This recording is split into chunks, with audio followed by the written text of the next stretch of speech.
Halo, perkenalkan, nama saya Selvina Pakage, NIM 140 Di sini saya akan mempresentasikan tentang analisis uji asumsi klasik yang terdiri dari autokorelasi, heterogeneisitas, multikolinearitas. Apa itu uji asumsi klasik? Uji asumsi klasik adalah analisis yang dilakukan untuk menilai apakah di dalam sebuah model regresi linear ordinary discrete atau OLS terdapat masalah-masalah asumsi klasik. Regresi linear OLS adalah sebuah model regresi linear dengan metode perhitungan kuadrat terkecil atau yang di dalam bahasa Inggris disebut dengan OLS atau ordinary discrete. Ada dua macam OLS. Yang pertama, regresi linear sederhana. Regresi linear sederhana atau disebut dengan simple linear regression adalah regresi linear dengan satu variabel bebas dan satu variabel terikat. Asumsi klasik pada regresi linear sederhana antara lain ada data intervalasial atau rasio, ada linearitas, ada normalitas, ada heterogeneisitas, ada outlier, ada autokorelasi. Dalam kurung hanya untuk time series atau yang kedua adalah regresi linear ganda. Regresi linear ganda atau disebut juga dengan multiple linear regression adalah regresi linear dengan satu variabel terikat dan beberapa variabel bebas. Arti kata beberapa maksudnya adalah dua variabel atau lebih. Asumsi klasik pada regresi linear berganda antara lain ada data intervalasial sama, ada linearitas sama dengan sederhana, ada normalitas, ada heterogeneisitas, ada outlier, ada multikolinear. Jadi di sini multikolinear hanya ada di linear ganda, terus di sederhana tidak ada. Terus ada autokorelasi. Apa perbedaan regresi sederhana dan ganda? Berdasarkan penjelasan di atas, terlihat sejelas bahwa asumsi klasik antara regresi linear sederhana dan ganda hampir sama. Letak perbedaannya pada uji multikolinearitas, di mana syarat tersebut hanya untuk regresi linear berganda. Pengertian uji multikolinearitas, heterogeneisitas, dan autokorelasi. Pertama, pengertian multikolinearitas. Menurut Ghazali pada tahun 2016, pada pengujian multikolinearitas bertujuan untuk mengetahui apakah model regresi ditemukan adanya korelasi antara variabel independen atau variabel bebas. Efek dari multikolinearitas ini adalah menyebabkan tingginya variabel pada sampel. Hal tersebut berarti standar error besar. Akibatnya, ketika koefisien diuji, T hitung akan bernilai kecil dari tabel. Hal ini menunjukkan tidak adanya hubungan linear antara variabel independen yang dipengaruhi dengan variabel dependen. Untuk menemukan terdapat atau tidaknya multikolinearitas pada model regresi dapat diketahui dari nilai toleransi dan nilai variansi invariansi faktor atau biasa disingkat dengan VIV. Nilai toleransi mengukur variabilitas dari variabel bebas yang terpilih yang tidak dapat dijelaskan oleh variabel bebas lainnya. Jadi nilai toleransi rendah sama dengan nilai VIV tinggi. Dikarenakan VIV sama dengan 1 per toleransi dan menunjukkan terdapat toleransi yang tinggi. Nilai cutoff yang digunakan adalah untuk nilai toleransi 0,10 atau nilai VIV tinggi atas angka 10. Pengertian uji heterogeneisitas. Menurut Ghazali tahun 2016, uji ini bertujuan untuk melakukan uji apakah sebuah model regresi terdiri dari mana variabel dari residuan dalam satu pengamatan ke pengamatan lainnya. Apabila varian berbeda disebut heterogeneisitas. Salah satu cara untuk mengetahui ada tidak heterogeneisitas pada suatu model regresi linear berganda, yaitu dengan melihat grafik Stepen atau dari nilai prediksi variabel terikat, yaitu spreadsheet dengan residual error, yaitu ZPNFD. Apabila tidak terdapat pola tertentu dan tidak menyebar di atas maupun di bawah angka 0 pada sumbu Y, maka dapat disimpulkan tidak terjadi heterogeneisitas. Untuk model penelitian yang baik adalah yang tidak terdapat heterogenetas terjadi DWP yang baik itu tidak terdapat heterogenetas. Pengertian uji autokorelasi. Menurut Ghazali tahun 2018, autokorelasi dapat muncul karena observasi yang berkelanjutan sepanjang waktu yang berkaitan satu sama lainnya. Bermasalah ini muncul karena residual tidak bebas pada satu observasi ke observasi lainnya. Untuk mode regresi yang baik adalah pada mode regresi yang bebas dari autokorelasi. Untuk mendeteksi terdapat atau tidaknya autokorelasi adalah dengan melakukan uji Rantes. Nah, Rantes merupakan bagian dari statistik non-parametrik yang dapat digunakan untuk melakukan pengujian apakah antara rasio yang terjadi rasio tinggi apabila antara rasio tidak tersebut hubungan korelasi. Dapat dikatakan bahwa rasio adalah rasio atau acak dengan dasar pengulangan kesimpulan sebagai apabila nilai asymmetric atau 2 tided kurang dari 5% atau 0,05 maka untuk HO ditolak dan HA diterima.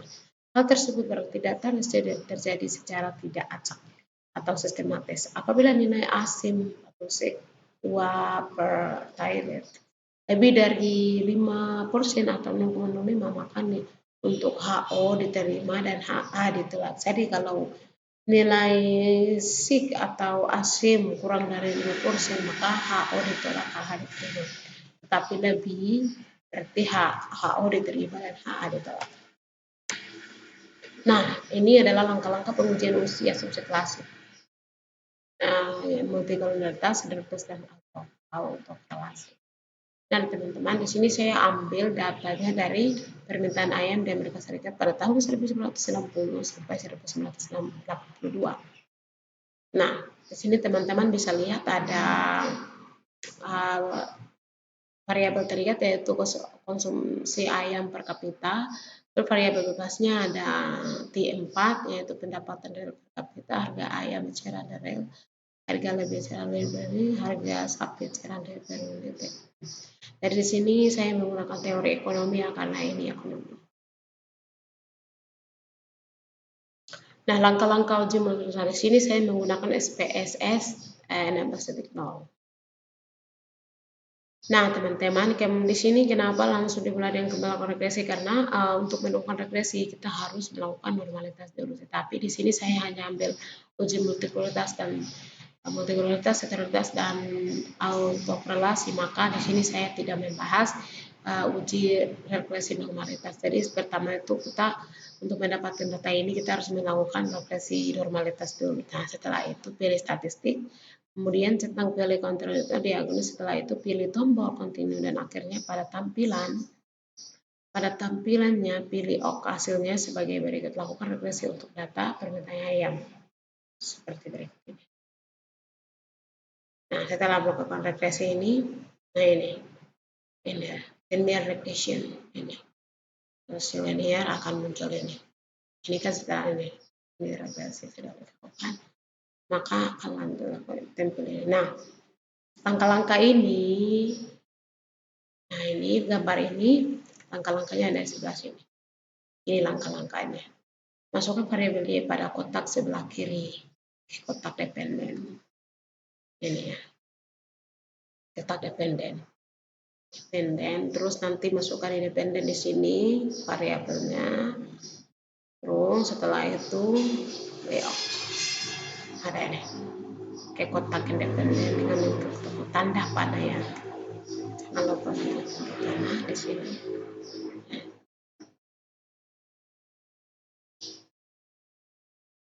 Nah, ini tampilan. Nah, setelah ini akan muncul tampilan ini teman-teman. Ini. Nanti ini langkah-langkahnya juga sebenarnya. Ini gambarnya ini langkah-langkahnya dari. Nah, centang pilih all stars ada. Ini.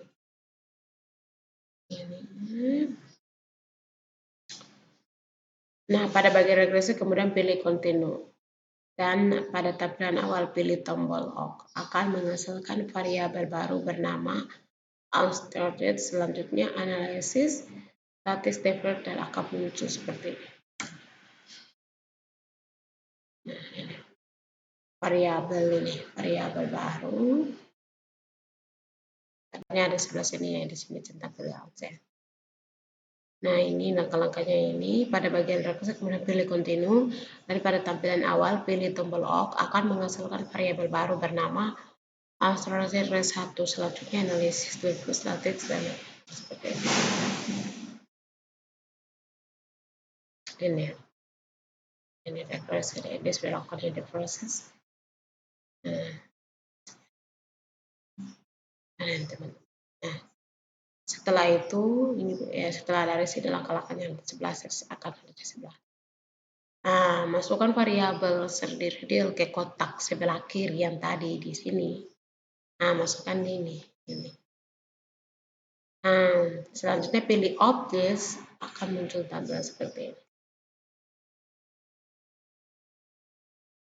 Opsi ini option, maka akan muncul tampilan seperti ini. Oke. Setelah itu pilih statistik, kemudian centang pilih query dialog. Setelah itu pilih tombol kontainer akan pilih awk.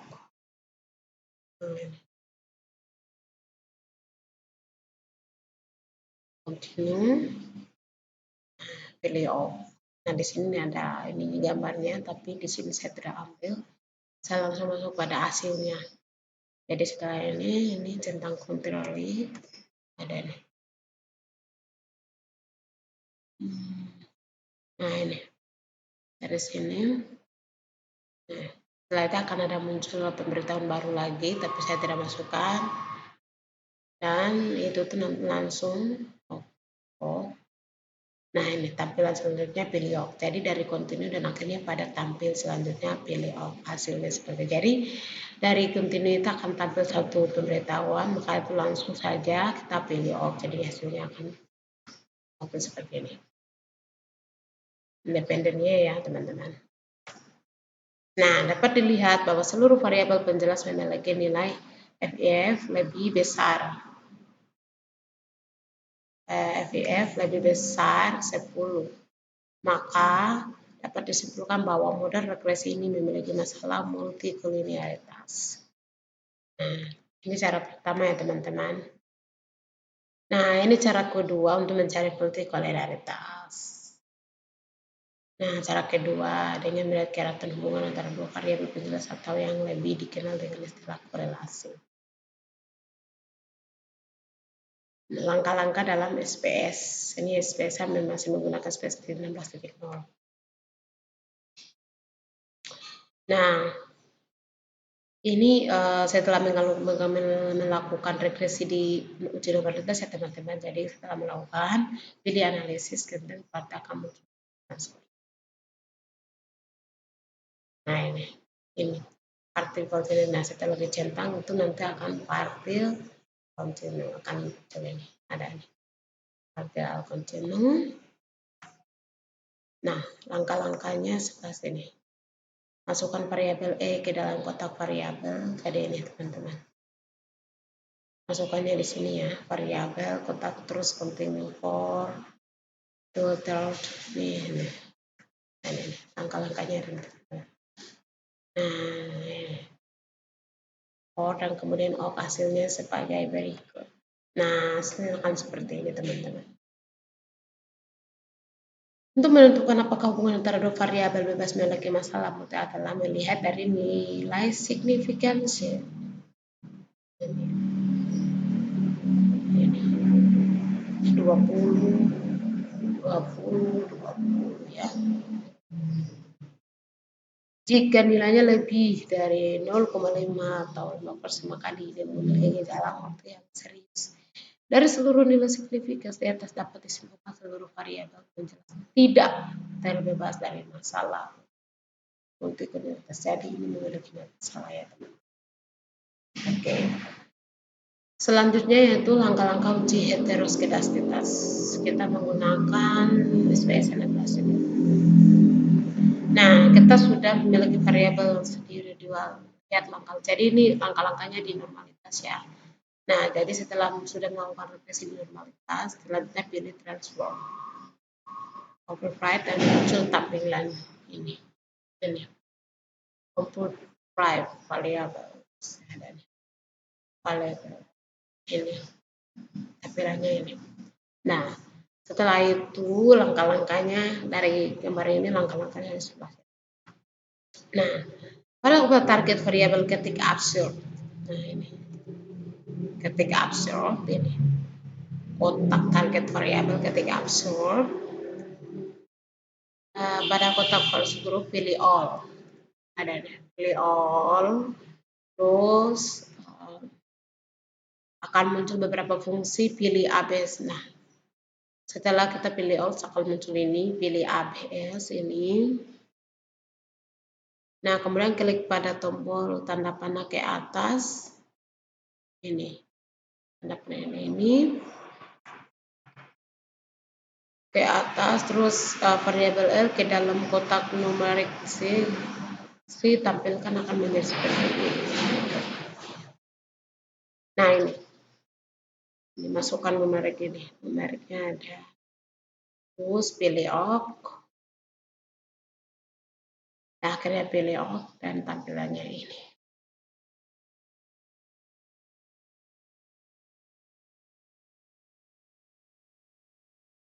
Kemudian dilakukan dengan regresi dengan cara analisis ya. Nah, ini. Regresi linearnya ada ini. Lakukan ini, analysis. Ini. Regresi ini ada. Regresi linear. Ini. Ya.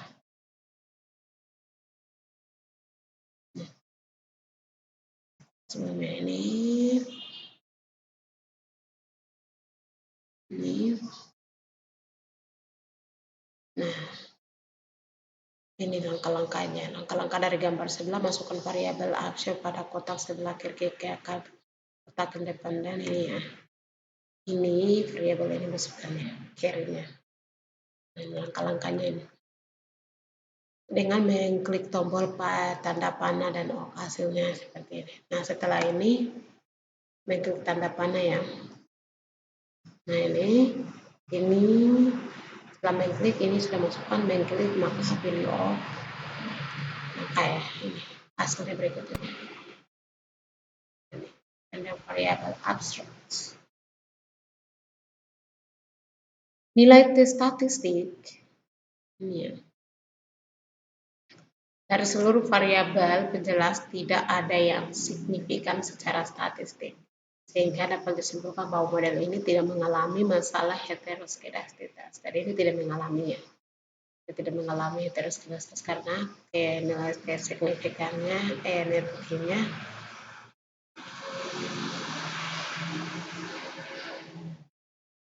ya secara signifikan, jadi ini tidak mengalami. Oke, selanjutnya langkah-langkah uji autokorelasi. Nah, jadi teman-teman setiap kali itu tuh harus lakukan regresi di uji normalitas dulu. Setelah itu pilih statistik, kemudian centang pilih double. Setelah pilih statistik itu akan muncul seperti ini. Regresi ini, regresi statistik ya. Ini setelah itu pilih centang Durbin Watson ini, centang ini. Durbin Watson, setelah itu pilih tombol continue. Nah, setelah ada tampilan selanjutnya langsung pilih OK. Maka akan ada hasil dari ini. Double Watson akan muncul seperti ini. Ini ya. Jadi langkah selanjutnya adalah menetapkan nilai DL dan DU. Caranya adalah dengan menggunakan derajat kepercayaan 50% sampel N yang kita miliki sebanyak 23 observasi dan variabel penjelas sebanyak 4, maka dapat dinilai DL dan DU sebesar 1,078